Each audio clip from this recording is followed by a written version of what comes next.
L'épisode commence avec Roshni, seule et triste. Siddharth s'approche et dit « Roshni, je me doute que tu as plein de pensées et d'émotions qui te traversent l'esprit en ce moment. Tu dois ressentir beaucoup de colère envers ton père, mais il faut que tu essaies de passer à autre chose. » Roshni, le cœur lourd, murmure « Ça ne sert à rien d'en parler ici, Siddharth. » Siddharth la regarde, patient. « Je ne dis pas que tout ce que ta mère t'a dit est faux. Elle a beaucoup souffert. Elle a traversé des épreuves sans jamais se plaindre, et c'est admirable. Mais il ne faut pas oublier que ton père et ta mère étaient mariés. Quand un couple traverse des moments difficiles, chacun réagit différemment. Nous aussi, on voit les choses de manière différente parfois, non ? » Roshni répond, sèche. « Je n'ai pas besoin d'explications, Siddharth. Ça fait 23 ans que je comprends. En tout ce temps, est-ce que mon père a essayé de nous contacter ? Il a perdu la mémoire il y a 2 jours, mais avant ça, où était-il ? Peu importe. Dès qu'il se souviendra, il pourra partir où il veut. Je veux juste qu'il reste loin de ma mère, de moi et de notre famille. Je vais m'assurer qu'il le fasse. » Siddharth, calme mais ferme, rétorque. « Tu refuses d'essayer de le connaître, Roshni. Mais cette discussion n'est pas finie. Aujourd'hui, tu veux qu'il disparaisse de ta vie, mais demain tu regretteras peut-être. Tu pourrais vouloir le ramener dans ta vie, et dans celle de ta mère. La vie est trop courte pour rompre des liens familiaux. Au lieu de les briser, on devrait essayer de les réparer. » Il marque une pause, puis ajoute doucement. « Regarde-nous. Même après notre divorce, le lien entre nous n'a jamais vraiment disparu. Je t'avais fait des promesses, et aujourd'hui je t'en fais une nouvelle. Je vais réunir ta famille. Je te le promets. » Le lendemain matin, Simran entre dans la chambre de Siddharth.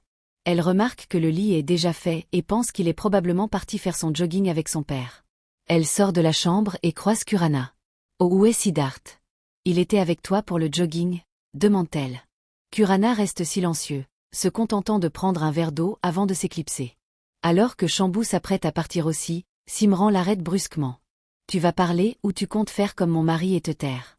Où est mon fils, Siddharth ?» Shambhu, un peu gêné, répond. « Madame, Siddharth n'est pas rentré depuis hier soir. » Simran, choqué, rétorque. « Quoi ? Il n'est pas rentré ? » De l'autre côté, chez Durga, Siddharth est assis dans le salon. Mona arrive avec une tasse de thé et la lui tend. « Tu sais, Siddharth, je voulais vraiment te remercier d'être resté ici toute la nuit. Hier soir, tout le monde était bouleversé par ce qui s'est passé. Je ne savais pas comment gérer la situation, et l'atmosphère aurait pu empirer.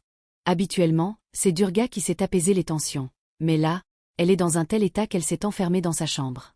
Tu as accepté de rester, et pour ça, je te remercie. » Siddharth, embarrassé, sourit. « Voyons, tante Mona, il n'y a pas de quoi.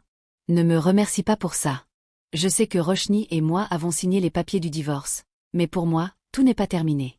Tu sais bien que je n'abandonne jamais. » Mona, avec un sourire triste, ajoute. « Merci, Siddharth. Tu sais, mon grand frère, enfin. Monsieur Patel. » Siddharth l'interrompt doucement. « Monsieur Patel ? Il est ton frère. Pourquoi es-tu gêné de l'appeler ainsi ? » Mona soupire. « Tu n'as aucune idée de ce qu'il nous a fait subir. Il n'a pas seulement abandonné Durga, il nous a tous laissés derrière. Peu importe nos différends, tout ce que Durga a fait pour notre famille demande un courage exceptionnel. Après tout ce qui s'est passé, elle aurait pu nous abandonner, moi et les enfants, mais elle ne l'a pas fait. Elle a assumé son rôle là où mon propre frère a échoué. Pour ça, j'aurai toujours plus de respect pour elle que pour lui. » Pendant ce temps, Roshni, en colère, se dispute avec Kessa. « Je m'en fiche, oncle. Je ne supporte pas que cet homme soit dans ma maison. Ma mère n'a pas dormi de la nuit. Elle a à peine fermé l'œil à 4 heures du matin et toi, tu penses à lui ? Avant qu'elle ne se réveille, je veux qu'il soit parti. Je ne veux pas qu'il apparaisse devant elle, est-ce clair ? » Kessa acquiesce et se prépare à partir, mais Siddharth entre dans la pièce et l'arrête. « Oh, où crois-tu aller ? Attends une minute. Qu'est-ce que tu essaies de faire, Roshni ? As-tu vraiment réfléchi à ce que tu es en train de faire ? Regarde l'état de cet homme.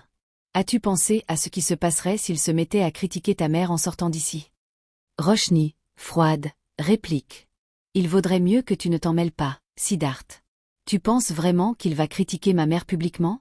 Cet homme, qui a complètement ignoré sa fille pendant 23 ans, viendrait-il critiquer ma mère ? » Siddharth, exaspéré, répond. « D'accord, je vois. Tu es devenu si dur que tu te fiches de son état. Tu dépasses vraiment les bornes, Roshni. Mais je ne te laisserai pas faire ça, c'est certain. Ce que M. Patel a fait était inexcusable, mais n'oublie pas que c'est la voiture de ta mère qui l'a renversée. Personne ne peut nier ça. Roshni, incrédule, demande. Pourquoi le défends-tu tant? Si tu tiens autant à lui, pourquoi ne l'emmènes-tu pas avec toi? C'est alors que Didi arrive et coupe court à la dispute.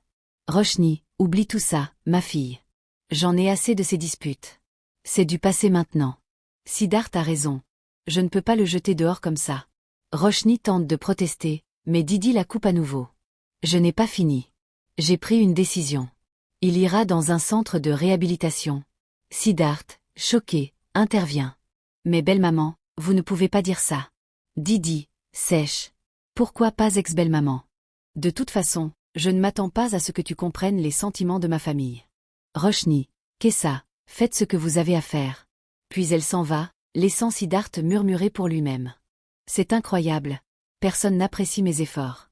Mon Dieu. De l'autre côté, Suki s'approche de Roshni, inquiète. Mon enfant, tu te sens bien? Tu es arrivé tard ce matin, et ton visage semble perturbé. Roshni tente de rassurer. Non, grand-mère, je vais très bien. Il n'y a rien. Suki insiste. Tu me mens, Roshni. Jure-le sur ma vie qu'il n'y a rien qui ne va pas. Roshni soupire. Grand-mère, faites-moi confiance. Tout va bien. À ce moment, Didi entre dans la chambre et demande à Shambhu de déposer des vêtements sur le lit. Suki demande, perplexe. Qu'est-ce que c'est, Simran? Simran répond, un peu sèche. Ce sont vos vêtements, maman. Suki, toujours confuse. Je vois bien. Mais pourquoi sont-ils ici? Simran explique. Vous avez une nouvelle assistante qui va s'occuper de vous, et comme nous lui payons un bon salaire, elle fera tout ce qui est nécessaire. Suki, piquée, murmure à Roshni. Elle essaie de me jouer un tour. Elle veut te transformer en servante. Roshni, calme, tente d'apaiser sa grand-mère. Ce n'est pas grave, grand-mère. Allons, ne t'énerve pas. Pendant ce temps, Didi prépare la valise de shit. Je t'ai mis tout ce dont tu as besoin. Je pense que ça devrait suffire pour le centre. Shit, réticent, rétorque. Je n'ai pas besoin de tout ça, Didi. En fait, je n'ai pas l'intention de partir. Surprise, Didi demande. Qu'est-ce que tu veux dire? Tu crois que c'est une plaisanterie? Emballe tes affaires, tu vas partir d'ici. Point final. Shit se met à genoux et commence à chanter, prenant la main de Didi, qui la retire rapidement, agacée. Arrête ça. Shit, en se relevant, plaisante. Ne te mets pas dans tous tes états, Didi. Je plaisantais. Si tu veux vraiment que je parte, d'accord, je partirai. Mais avant ça, il faut que je te dise. Je ne me souviens pas de ma vie passée, mais j'aime bien celle que je vis maintenant. Certes, tu es dur et autoritaire, mais je pense que je pourrais m'y habituer. Didi, exaspéré. Tais-toi. J'en ai assez. Shit, amusé. Ne t'énerve pas comme ça, tu pourrais augmenter ta pression et faire une crise cardiaque. Et puis, tu m'as déjà donné ton cœur, n'est-ce pas? Il se lève soudain et allume la radio. Mais avant de partir, terminons cette danse d'hier. Hier, la vieille dame nous a interrompus, mais on peut finir maintenant, non? Il commence à danser, tandis que Siddharth, caché derrière la porte, observe la scène avec un sourire. Que se passe-t-il ici? Intéressant. Au même moment, Kana entre dans la pièce et demande. Didi, que fais-tu ici? Didi, prise de court, répond maladroitement. Je venais juste baisser le son. Kana rétorque. Eh bien, le son est encore très fort, baisse-le. Elle se tourne ensuite vers Shit. Et toi, ici ce n'est pas une boîte de nuit, c'est une maison. Kana demande ensuite à Didi de partir, tandis que Shit murmure. La mère de cette dominatrice vient toujours gâcher mon plaisir. Tant pis. De son côté, Siddharth, derrière la porte, continue de réfléchir à voix basse. La vie est tellement imprévisible. C'est incroyable. Je me souviens quand belle-maman faisait tout pour empêcher mon mariage avec Roshni. Et maintenant, c'est sa mère qui complique l'histoire d'amour de M. Patel. Mais ne vous inquiétez pas, belle-maman, votre beau-fils Siddharth est là. Je ne laisserai jamais quelqu'un perdre son amour. Vous pouvez compter sur moi. Dans la chambre, Roshni, visiblement triste, est assise en silence. Suki la regarde avec tendresse et demande. Qu'y a-t-il, ma fille? Je sens que tu me caches quelque chose. Parle. Roshni, hésitante, finit par répondre. Grand-mère, c'est le jour de la fête, et ma mère m'a révélé que mon père est encore en vie. Suki, essayant de la réconforter. Ma fille, ne t'en fais pas. Le temps est le plus grand guérisseur. On finira par s'arranger avec le temps. Ne t'inquiète pas. Roshni, avec une douleur palpable dans sa voix, réplique. Non, grand-mère. Mon père n'a pas été avec nous pendant 23 ans. J'étais contente de seulement l'imaginer. Je pensais qu'il me prendrait dans ses bras, qu'il m'apporterait des cadeaux. Tous mes rêves se sont effondrés. Après mon mariage, et maintenant. Suki, posant sa main sur celle de Roshni, dit avec douceur. Non, ma fille, ne sois pas si négative. Même à mon âge, je ne perds jamais espoir. Toi, tu es encore jeune, tu ne peux pas perdre espoir. Viens ici, ma fille, ne t'inquiète pas. Elle l'enlace tendrement. Chez Durga, dans le salon, Kana informe la famille. Durga a parlé avec le médecin. Nous allons l'admettre tout de suite au centre de réhabilitation. Chit, qui se prépare à partir, interrompt. Excusez-moi, madame, je voulais juste éclaircir un petit doute. Qui est cet homme dont vous parlez de faire admettre? Nous avons tous un prénom, n'est-ce pas? Et si je me souviens bien, ce séduisant jeune homme se prénomme Siddharth. Il se tourne vers Kessa et ajoute avec un sourire. Et vous, c'est Kessa, n'est-ce pas? Comme la poudre de safran qu'on met dans le lait. Kessa, amusé, répond. Oui, c'est bien ça. C'est mon nom. Chit continue, avec son air toujours joueur. Alors oui, madame, je suppose que moi aussi, j'ai un prénom. Mais malheureusement, pour l'instant, je ne m'en souviens plus. Vous avez des suggestions? Peut-être couteau ou fourchette? Puis, avec un sourire, il déclare. Appelez-moi Monsieur X. Il se tourne vers Roshni et dit, plus sérieusement. Roshni, ma fille, tu viens juste de rentrer du travail. Tu pourrais au moins prendre une tasse de thé avec moi, n'est-ce pas? Siddharth, intervenant avec un sourire, dit. Si vous préparez du thé, j'en prendrai bien un peu aussi. Chit, joyeux, répond. Pourquoi pas? Je vais préparer du thé pour tout le monde, un instant. Siddharth observe Chit avec admiration. Quel homme admirable. Quel grand cœur et quel caractère. Puis, se tournant vers Roshni, Siddharth murmure doucement. Je sais que tu es en colère contre ton père. Mais réfléchis bien. Si tu veux lui dire quelque chose, c'est maintenant. Après aujourd'hui, il partira, et tu n'auras plus l'occasion. Chit revient avec un plateau de thé et dit, en souriant. Voici du thé, préparé spécialement par Monsieur X. Il commence à boire, et Siddharth remarque, intrigué. Quelle coïncidence. Vous avez tous les deux les mêmes habitudes, même pour boire du thé. On dirait presque que vous partagez le lien d'un père et d'une fille. Roshni, piqué, rétorque. Tu te trompes, Siddharth. Je n'abandonnerai jamais ma famille dans des moments difficiles. À ce moment, Didi entre et demande à Chit. Es-tu prêt? Puis, se tournant vers Siddharth. Tu es celui qui va l'emmener au centre. Siddharth tente de réagir, mais Didi l'interrompt rapidement. C'est décidé. Chit, se levant, dit avec un sourire mélancolique. J'aurais aimé passer plus de temps avec vous tous. Vous allez vraiment me manquer. Il se tourne vers Roshni. Roshni, prends bien soin de toi. Ne donne pas trop de soucis à ta maman, et veille bien sur elle. Prends soin de toi aussi. Siddharth et Chit s'en vont alors, laissant une ambiance lourde de mélancolie dans la pièce. En plein milieu de la nuit, Didi reçoit un appel inattendu. Elle s'étonne et murmure, sous le choc. Quoi? Roshni, inquiète, demande. Que se passe-t-il, Didi? Didi, avec une voix tremblante, répond. Il s'est enfui du centre. Roshni, stupéfaite. Quoi? Mais maman, cet homme est complètement fou. Didi la reprend. Roshni, c'est ton père. Respecte-le un peu. Roshni, prise de panique. Mais qu'allons-nous faire s'il débarque au commissariat et révèle toute la vérité? Maman, Siddharth m'avait prévenu.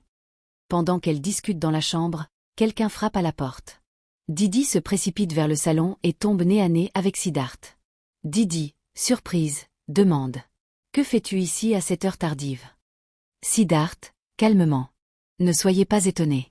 Tout comme vous, j'ai reçu un appel du centre. Il s'est enfui. Que faire maintenant? Je vous avais déjà averti que vous faisiez une erreur, mais personne ne m'écoute ici. Il marque une pause, puis ajoute d'un ton grave. Et je vous préviens, si quelque chose de mal arrive à mon oncle Shiv, je n'hésiterai pas une seconde à tous vous livrer à la police. Didi, en colère. Pourquoi nous menaces-tu de cette manière? Quel est ton problème? Que veux-tu prouver? Nous pensions bien faire en l'envoyant là-bas. Nous avons fait notre devoir. Siddharth, sévèrement. Non, vous n'avez pas accompli votre devoir. Vous avez simplement fui une situation difficile à gérer. Vous croyez vraiment que la police va gober votre histoire? Et quand je leur dirai que vous avez tenté de l'écraser avec votre voiture, croyez-moi, vous irez tous en prison. Didi, désemparé, demande. Alors que veux-tu qu'on fasse, Siddharth? Siddharth répond fermement. Retrouvez-le. Roshni, indigné. Tu ne peux pas nous forcer à faire quelque chose d'injuste. Didi intervient. C'est exactement ce qu'il fait, Roshni. Va t'habiller et va le chercher. Siddharth insiste. Dépêchez-vous, s'il vous plaît. Dans la voiture, Siddharth questionne Roshni. Si tu t'inquiètes tant pour ton père, pourquoi l'avoir envoyé en réhabilitation? Roshni, agacé. Arrête d'abord, Siddharth. Cesse de dire que cet homme est mon père. Je m'inquiète pour ma mère, pas pour lui. Je me moque de ce qui peut lui arriver. Au centre de réhabilitation, Didi, furieuse, s'adresse à un responsable. Quel genre de surveillance avez-vous ici? Comment quelqu'un peut-il se sauver d'ici aussi facilement? Le responsable, embarrassé. Je suis vraiment désolé, madame. Cela n'est jamais arrivé auparavant. Nous avons une sécurité stricte. Je ne comprends pas. Didi, énervé. Vos excuses ne servent à rien. Si quelque chose lui arrive, ce sera de votre faute. Alors qu'elle s'apprête à partir, une femme s'interpose et dit. Pourquoi est-elle si énervée? Ce n'est pas comme si cet homme faisait partie de sa famille. Didi, se retournant avec fureur. En quoi cela vous concerne qu'il soit de ma famille ou non? Occupez-vous de vos affaires. Si vous ne le retrouvez pas aujourd'hui, je déposerai une plainte contre vous. Dans la voiture, Roshni appelle sa mère. Ne t'inquiète pas, maman. Nous allons certainement le retrouver. D'accord? Je t'en prie, repose-toi. Siddharth arrête la voiture. Tous deux descendent et commencent à interroger les passants. Soudain, Roshni aperçoit Chit allongé par terre, à l'angle de la rue. Elle court vers lui en criant. Papa. Elle le soulève, mais Chit, visiblement troublé, la repousse et s'en va sans dire un mot. Pendant ce temps, chez Durga, Didi fait les 100 pas, anxieuse. Kanna la remarque et lui propose. Assieds-toi un moment. Didi, frustré, répond. Je ne veux pas m'asseoir. S'asseoir ne résoudra pas tous ces problèmes. À cet instant, Roshni entre et annonce. Il n'y aura plus de problème, maman. Didi, soulagé. Tu l'as retrouvé? Roshni. Oui, maman. Didi, curieuse. Et où est-il maintenant? Roshni. Il est à l'hôtel de Siddharth. Didi, surprise. Pourquoi l'as-tu laissé là-bas? Ce n'est pas une solution. Roshni, épuisé, explique. Que pouvions-nous faire d'autre, maman? Il ne voulait rien comprendre. Tu sais à quel point il peut être borné. Quand il aura commencé son traitement et retrouvé la mémoire, il pourra aller où il veut. Kanna intervient. Si c'est ce qu'il veut, il peut rester dans un hôtel, ou même en enfer. Cela ne nous regarde plus. Didi, résigné. D'accord, je vais payer pour l'hôtel. Siddharth, intervenant doucement. Non, laissez-moi m'en occuper. Roshni, inquiète et pleine de doutes, confie à Siddharth. Siddharth, j'ai très peur. J'espère vraiment que nous avons bien agi. Et si maman et grand-mère apprennent qu'il ne se trouvait pas dans ton hôtel? Siddharth, essayant de la rassurer, répond. Roshni, tu es incroyable. Tu parles comme si nous avions des tas d'autres options. Nous avons exploré toutes les solutions possibles et avons choisi la plus pratique. Roshni, visiblement tourmenté, avoue. Je souhaite que cet homme guérisse rapidement et qu'il sorte de nos vies. Siddharth, tentant de lui faire voir les choses autrement, réplique. Tu te souviens, Roshni, la fois où tu étais en colère contre moi, tu ne voulais pas m'écouter. Tu avais perdu confiance en moi, tu m'avais même abandonné sans me donner une chance de m'expliquer. Aujourd'hui, tu fais la même chose, mais cette fois avec ton père. Peut-être qu'il a quelque chose à te dire que tu ignores. Il pourrait y avoir une explication qui te permettrait de l'accepter à nouveau comme ton père. Mais si tu ne lui donnes pas une chance, comment le sauras-tu? Roshni, résigné, répond. Peut-être, Siddharth. Mais les relations ne sont pas bâties sur des peut-être.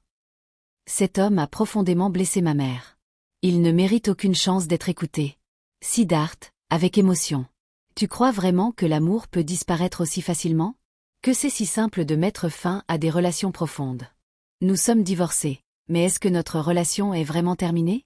Je sais que tu as encore de l'espoir. Écoute ce que dit ton cœur, Roshni. Regarde-moi dans les yeux et dis-moi que tu as perdu tout espoir pour nous. Dis-moi que tu es forcé de divorcer de moi. Puis, Siddharth s'en va, laissant Roshni troublée. De l'autre côté, Chit, parlant à une petite fille avec tendresse, raconte. Tu sais, quand ma fille avait à peine 2 ans, je jouais avec elle exactement comme ça. On riait beaucoup ensemble. J'avais l'habitude de la soulever comme ça, et elle adorait ça. Maintenant, ma petite fille est devenue grande. Est-ce que tu l'as vue? Elle s'occupe bien de sa maman. Alors qu'il lève la tête, il voit Roshni debout, le regard fixé sur lui. Figé sur place, il ne sait quoi dire. Roshni s'avance, et d'une voix accusatrice, dit. Tu nous as tous menti. Tu as fait semblant d'avoir perdu la mémoire, n'est-ce pas? Tu te souviens parfaitement de tout, mais tu as joué avec nos sentiments. Comment oses-tu? Chit essaie de parler, mais Roshni l'arrête. Pour qui te prends-tu? Qu'est-ce que tu croyais? Qu'en faisant semblant d'avoir tout oublié, tu pourrais revenir dans la vie de ma mère, rouvrir les vieilles blessures que tu lui as infligées? Tu pensais vraiment que tu pourrais obtenir notre sympathie et réintégrer notre famille? Siddharth, tentant de calmer la situation, intervient. Oh, allez, Roshni. Sois juste. Donne-lui au moins une chance de s'expliquer. Roshni, furieuse. Comment ça? C'est toi qui m'as persuadé de l'aider, parce que tu croyais qu'il n'allait pas bien. Mais il va très bien, et en plus, il nous a menti. Il se souvient de tout. Cet homme veut encore perturber la vie de ma mère, et je ne le permettrai pas. Chit essaie de se rapprocher de Roshni, mais elle le repousse violemment. Va-t'en. Va-t'en d'ici maintenant. Siddharth, sévèrement. Ça suffit. Il faut que tu écoutes ce qu'il a à te dire. Roshni, incrédule, demande. Pourquoi devrais-je l'écouter? Pourquoi le soutiens-tu autant? Quel lien avez-vous tous les deux? Puis, après un moment de silence, elle fixe Siddharth et murmure. Est-ce que tu serais de mèche avec lui?